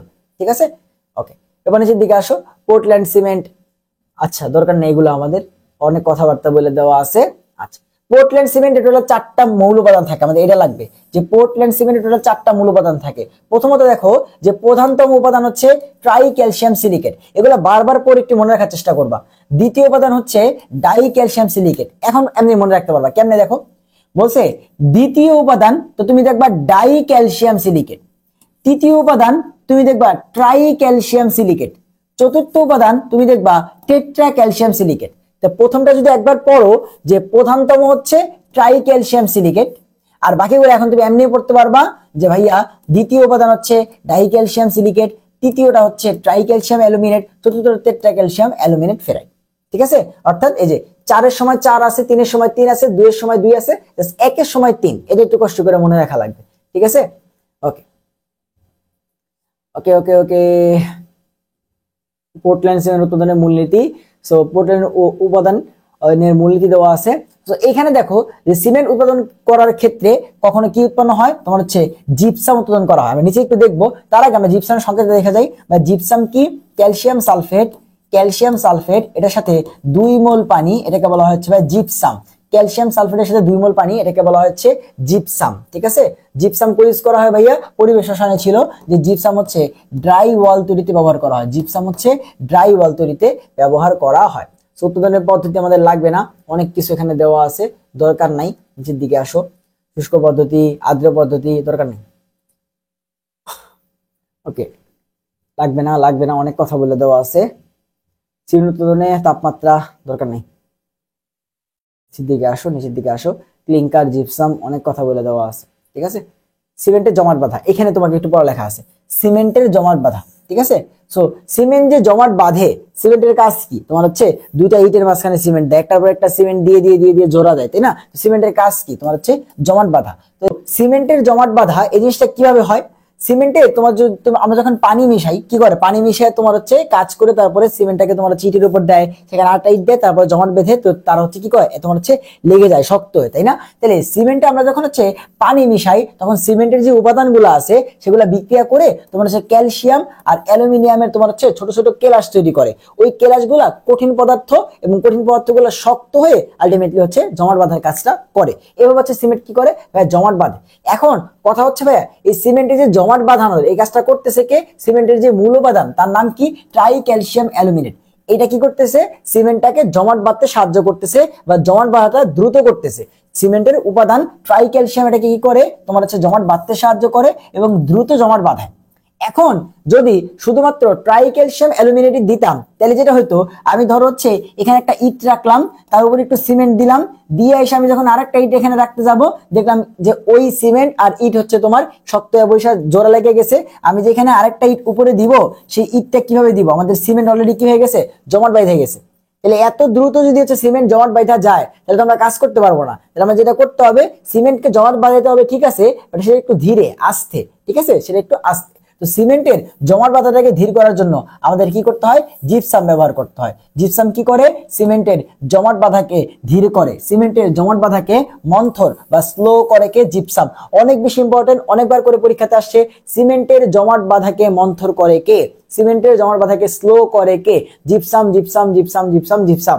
এবং জিপসামের সংকেত কি, জিপসামের সংকেত হচ্ছে ক্যালসিয়াম সালফেট ইনটু 2 মোল পানি, ক্যালসিয়াম সালফেট 2 মোল পানি, ক্যালসিয়াম সালফেট 2 মোল পানি, জিপসাম। সো অনেক বেশি ইম্পর্টেন্ট কিন্তু। ঠিক আছে, সো জমাট বাঁধতে সাহায্য করে ট্রাই ক্যালসিয়াম অ্যালুমিনেট, আর স্লো বানায় কে, তোমার জিপসাম, ক্যালসিয়াম সালফেট 2 মোল পানি। ওকে, তাহলে এই গেল হচ্ছে আমাদের সিমেন্ট। ঠিক আছে, তো এই যে সিলিকা, সিলিকা কো ইউজ করা হয়, সিলিকা কি, বালি। তো বালি তুমি দেখলা সিরামিক ইউজ করা হয়, কাঁচে ইউজ করা হয়, তারপর যে সিমেন্ট উৎপাদন করা হয়। ঠিক আছে, অর্থাৎ সিলিকা বা সিলিকন ডাইঅক্সাইড বা বালি সব জায়গায় ইউজ করা হয়। ঠিক আছে, বালি সব জায়গায় ইউজ করা হয়। এবার চামড়া ট্যানিং। তো চামড়া ট্যানিং আমাদের এত কিছু পড়া লাগে না। চামড়া ট্যানিং আমরা জানি যে কোরবানির সময় আমরা দেখো যে পশুর চামড়াগুলো নিয়ে যায়, নিয়ে গিয়ে তারা লবণ দিয়ে সেখান থেকে আলটিমেটলি কি করে, ট্যানিং এর মাধ্যমে সেখান থেকে আলটিমেটলি তোমার হচ্ছে শিল্প কারখানায় পাঠায়, সেখান থেকে তো আলটিমেটলি কি হয়, আমাদের জুতা, চামড়ার জুতা এগুলো তৈরি হয়, তাই না? সেই জিনিসগুলো দেওয়া আছে। তো চামড়া ট্যানিং এর তোমার হচ্ছে যেই মূল উপাদান, চামড়া ট্যানিং এর মূল উপাদানকে তোমার 80-85% হচ্ছে কোলাজেন। ঠিক আছে, 85% হচ্ছে কোলাজেন, এটা জানি আমরা। দেন এখান থেকে এমসিকিউ একটা পাইছি অনেকক্ষণ পর, বলছে কোনটি সিমেন্টের জমাট বাঁধাকে মন্থর করে, দেখছো, ক্যালসিয়াম সালফেট 2 মোল পানি বা জিপসাম। ঠিক আছে, ওকে, চামড়া ট্যানিং থেকে নিচের দিকে আসো, আমরা চামড়া ট্যানিং এর যে দূষণগুলা সেগুলো পড়লেই হয়। আচ্ছা, এখানে আরেকটা ওয়ার্ড পাইছি, কিউরিং। আমরা এটা তোমার হচ্ছে কর্মমুখী রসায়নে পড়ছি। কিউরিং মানে হচ্ছে লবণ দেওয়া। সো এই যে চামড়াকে সংরক্ষণ করার জন্য আমরা যে লবণ দিই, সেই লবণ দেওয়ার প্রসেসটাকে বলা হয় হচ্ছে কিউরিং। ঠিক আছে, বলা হয় কি ভাইয়া, কিউরিং, কিউরিং। ঠিক আছে, দেন এই চামড়াকে তোমার হচ্ছে লবণযুক্ত চামড়াকে, লবণটাকে ধুয়ে নিতে, পরিষ্কার করতে আলটিমেটলি কি করি আমরা, সেটাকে পানিতে ভেজাই, যার আরেক নাম হচ্ছে শোকিং। তাহলে যে শোকিং, তারপর হচ্ছে তোমার কিউরিং, কোন শিল্পের সাথে জড়িত, চামড়া ট্যানিং, এই জিনিসগুলোই আসে। ঠিক আছে, ছোট ছোট ওয়ার্ড প্রশ্নগুলো আসে। ওকে, নিচের দিকে আসো, নিচের দিকে আসো, নিচের দিকে আসো। চামড়া নিয়ে অনেক কথা বলে দেওয়া আছে, দরকার নাই।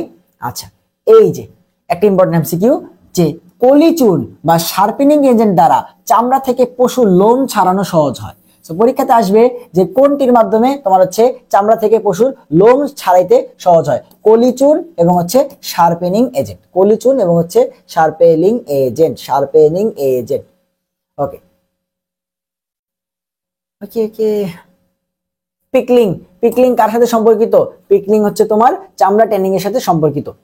এই যে পরীক্ষাতে এইখান থেকে বারবার প্রশ্ন আসে যে ক্রোম ট্যানিং এর পিএইচ কত, 4 থেকে 4.3। পুরা চ্যাপ্টারের মধ্যে পিএইচ এর একটা মান পাইছে, সুন্দর মতো এটা থেকে প্রশ্ন দিয়ে দেয় যে ক্রোম ট্যানিং এর পিএইচ কত। ক্রোম ট্যানিং এর পিএইচ হচ্ছে 4 থেকে 4.3, 4 থেকে 4.3। ওকে, নিচের দিকে আসো। এবং চামড়া ট্যানিং এ কিসের দূষণ ঘটে? ক্রোম ট্যানিং বলতেছি না, তার মানে কিসের দূষণ? ক্রোমিয়াম 3+। এবং তোমরা পরিবেশনে করে আসছো যে ক্রোমিয়ামের কারণে কি হয়, রক্তে হিমোগ্লোবিন তোমার হচ্ছে উৎপাদন বাধা পায়, আলটিমেটলি কি হয়, আমাদের রক্ত শূন্যতা দেখা যায়। ঠিক আছে, এগুলো আমরা কিন্তু আগেই পড়ে আসছি, রক্ত শূন্যতা।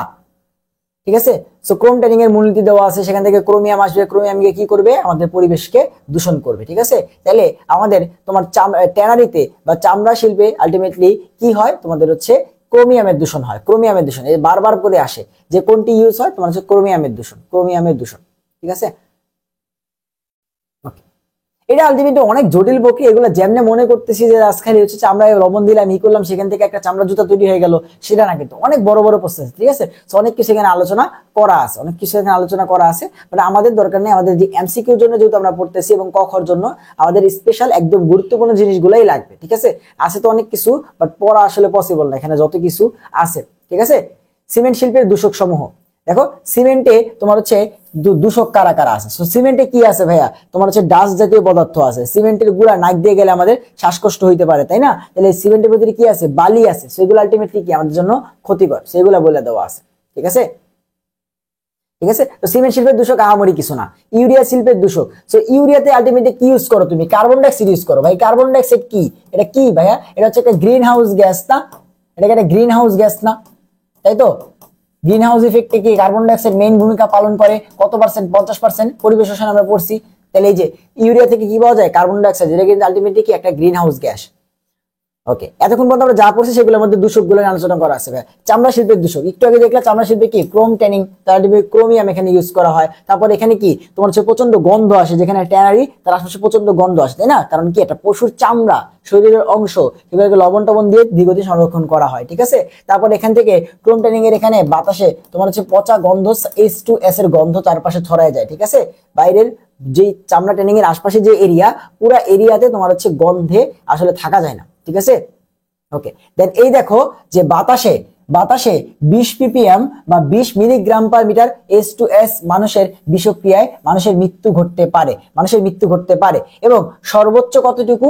সর্বোচ্চ অ্যামোনিয়ার ঘনমাত্রা কত বাতাসে? তোমার হচ্ছে 5 মিলিগ্রাম পার মিটার কিউব। দুটো অনেক ইম্পর্টেন্ট এমসিকিউ, যে বাতাসে যদি H2S এর ঘনত্ব 20 ppm ছাড়ায় যায় তখন মানুষের মৃত্যু ঘটতে পারে। এবং বাতাসে অনুমোদিত অ্যামোনিয়া কতটুকু থাকা যাবে? অ্যামোনিয়া হচ্ছে 5 মিলিগ্রাম থাকা যাবে। ঠিক আছে, ওকে, এখানে অনেক কিছু বলে দেওয়া আছে, দরকার নাই। বাট তুমি যেটা জানবা যে সেটা হচ্ছে আমাদের এই যে তোমার বজ্র চামড়া থেকে পোল্ট্রি ফুড বা হাঁস মুরগির খাদ্য রূপে ব্যবহারে খাদ্য শৃঙ্খলে ক্রোমিয়ামের দূষণ ঘটে। ঠিক আছে, বজ্র চামড়াকে আমরা ইউজ করি পোল্ট্রি ফুড হিসেবে ইউজ করি, মানে পোল্ট্রি মুরগির খাবার হিসেবে হাঁস মুরগি গুলোকে খাওয়াই। সো সেখান থেকে আলটিমেটলি কি হয়? ক্রোমিয়ামের দূষণ ঘটে। চামড়ার যে তোমার চামড়া ট্যানিং এর যে দূষণ, সেটা মানে তুমি ক্রোমিয়াম মনে রেখে দাও। ঠিক আছে, ওকে। টেক্সটাইল শিল্পে তোমার কি ইউজ করা হয়? বিভিন্ন কেমিক্যাল বা রাসায়নিক পদার্থ ইউজ করা হয়। ডাইং শিল্পে কি করা হয়? রং করা হয়। এবং সেগুলো নিয়ে কি করে? তোমার হচ্ছে ড্রেনে ছেড়ে দেয়, ড্রেনের পানি গিয়ে আশপাশকে দূষণ করে ফেলে, তাই না? তো সেই দূষকগুলো নিয়ে আলোচনা করা আছে। ঠিক আছে, যে হাজার হাজার রঞ্জক কেমিক্যাল ইউজ করা হয়, যেগুলো আলটিমেটলি কি করে? দূষণের কাজটা করে। ঠিক আছে, দূষণের কাজটা করে। ওকে, যেদিকে আসো টেক্সটাইল শিল্পে অনেক কিছু বলে দেওয়া আছে, দরকার নেই। ঠিক আছে, এত জিনিসগুলো দরকার নাই। ওকে, বাট তোমার জানা লাগবে যে পানিতে যখন আমরা বিভিন্ন রঞ্জক মিশাই তখন সেটা পানিকে রঙিন করে, পানির ডিও এর পরিমাণ হ্রাস করে, একই সাথে পানির বিওডি এবং টিডিএস এর মান বৃদ্ধি করে। ঠিক আছে, জাস্ট এতটুকু জানলেই না। সো একই সাথে দেখো সব দূষকগুলা এই লিস্টের মধ্যে দেওয়া আছে, এই লিস্টটা পড়লেই তোমার আলটিমেটলি এখান থেকে হয়ে যাবে। ঠিক আছে, লিস্টের মধ্যে একবার রিডিং দিবা, আর কিছু করা লাগবে না। ঠিক আছে, অনেক বেশি ইম্পর্টেন্ট না। বায়ু দূষণ নিয়ন্ত্রণের কৌশল, সো বায়ু দূষণ নিয়ন্ত্রণের কৌশল এখান থেকে আমাদের খুব একটা বেশি কিছু পড়ার মতো নাই। নিচের দিকে আসি, নিচের দিকে আসি।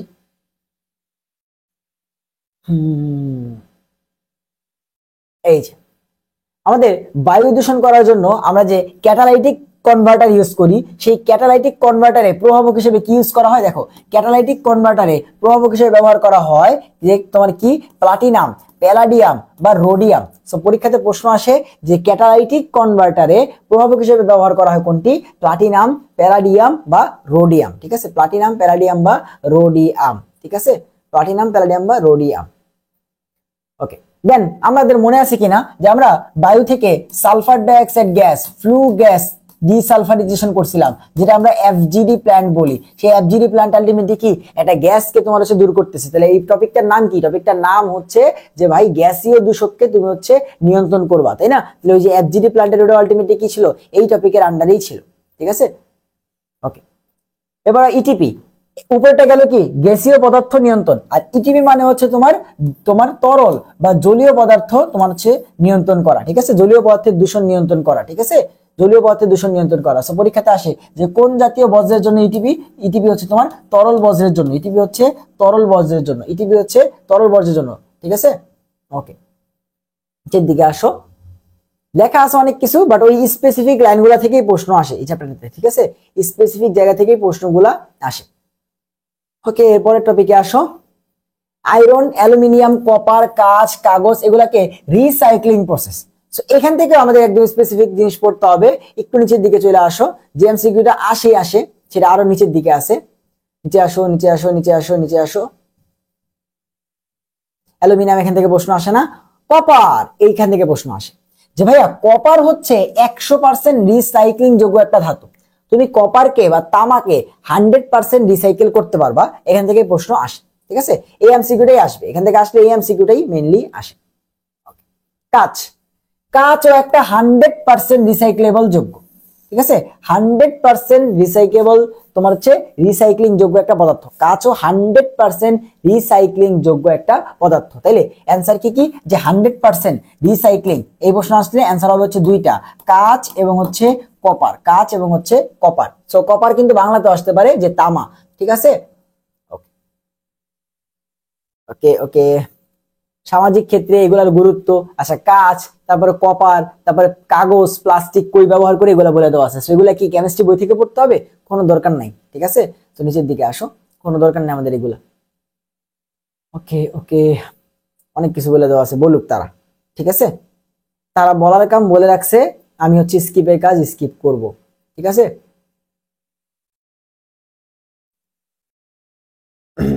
নিচের দিকে আসো।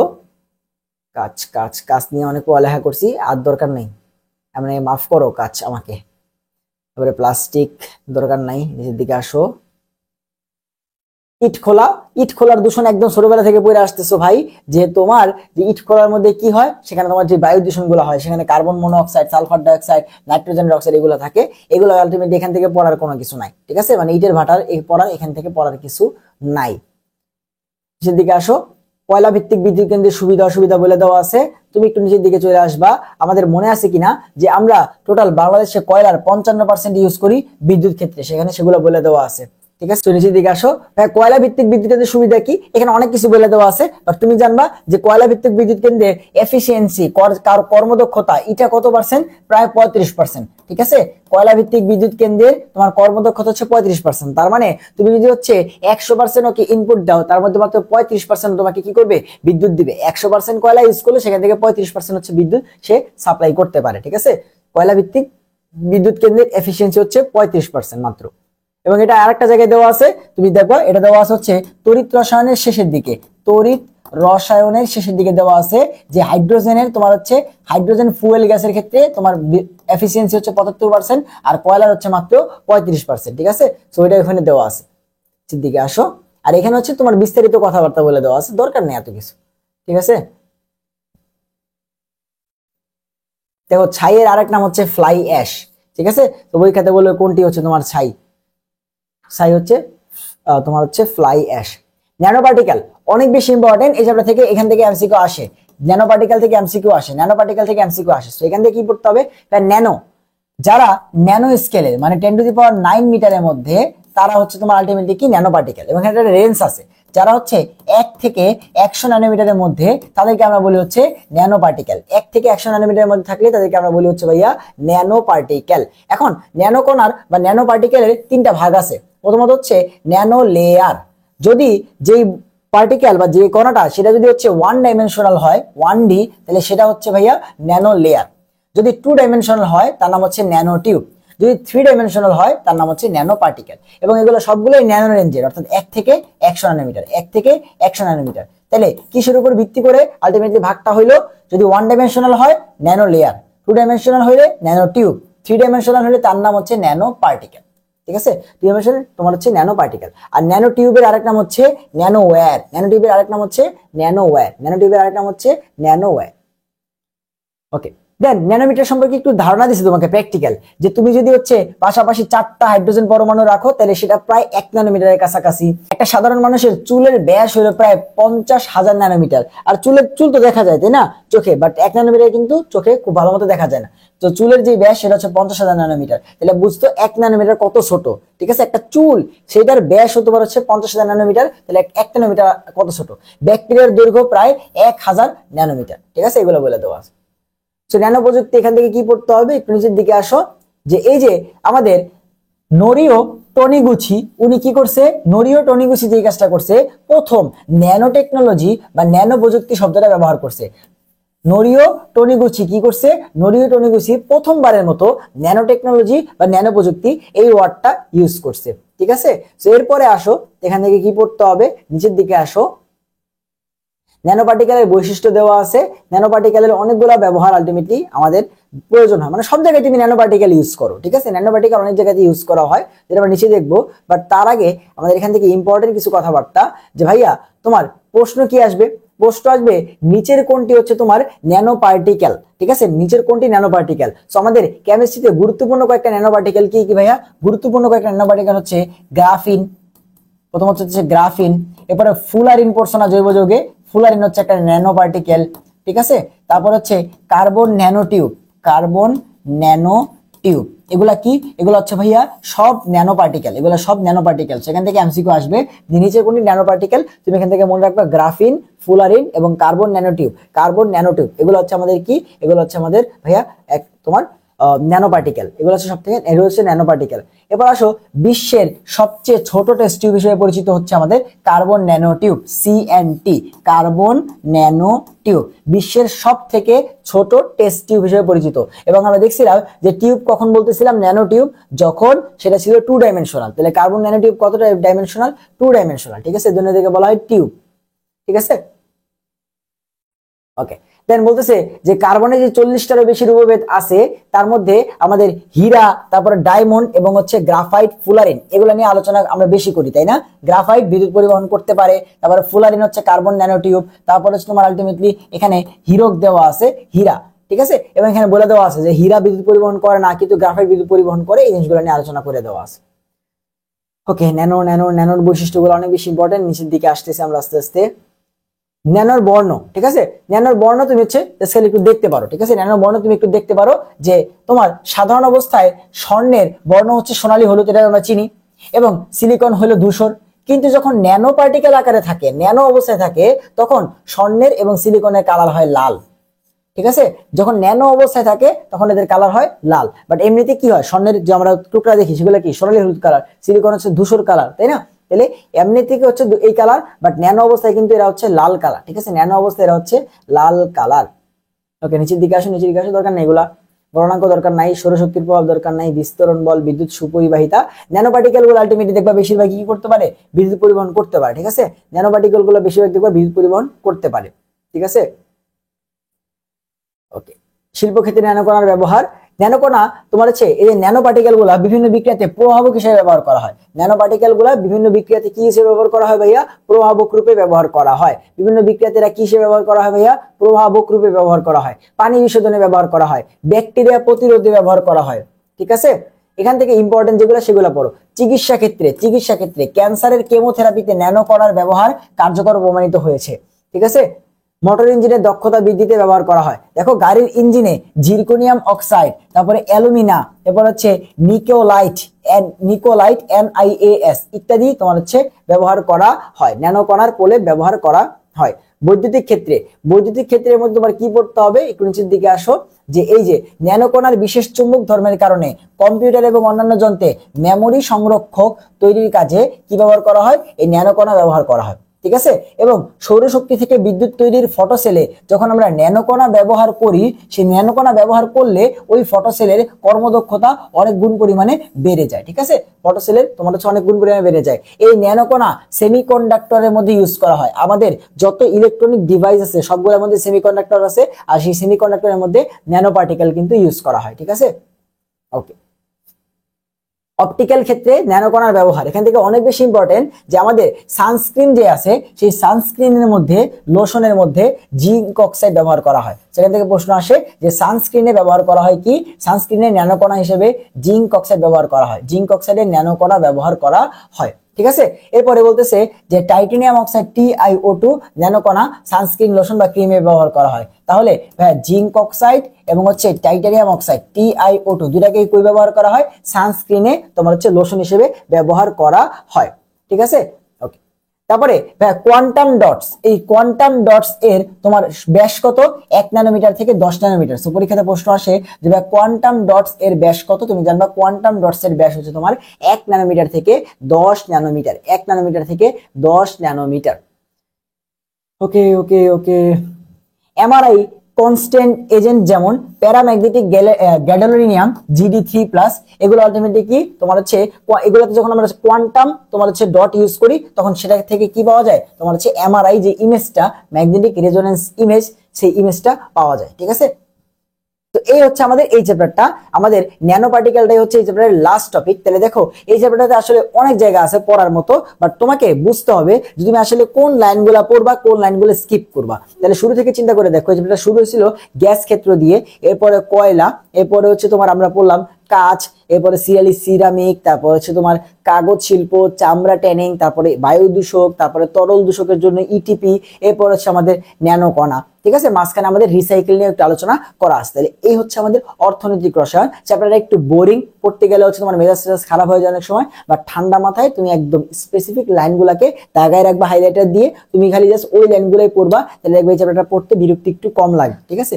তাহলে তোমাদের সাথে অন্য কোনো ভিডিওতে, অন্য কোনো লেকচারে দেখা হবে। আমাদের মূল বই সিরিজটা এইখানেই শেষ হচ্ছে। সবাই ভালো থাকো, আল্লাহ হাফেজ।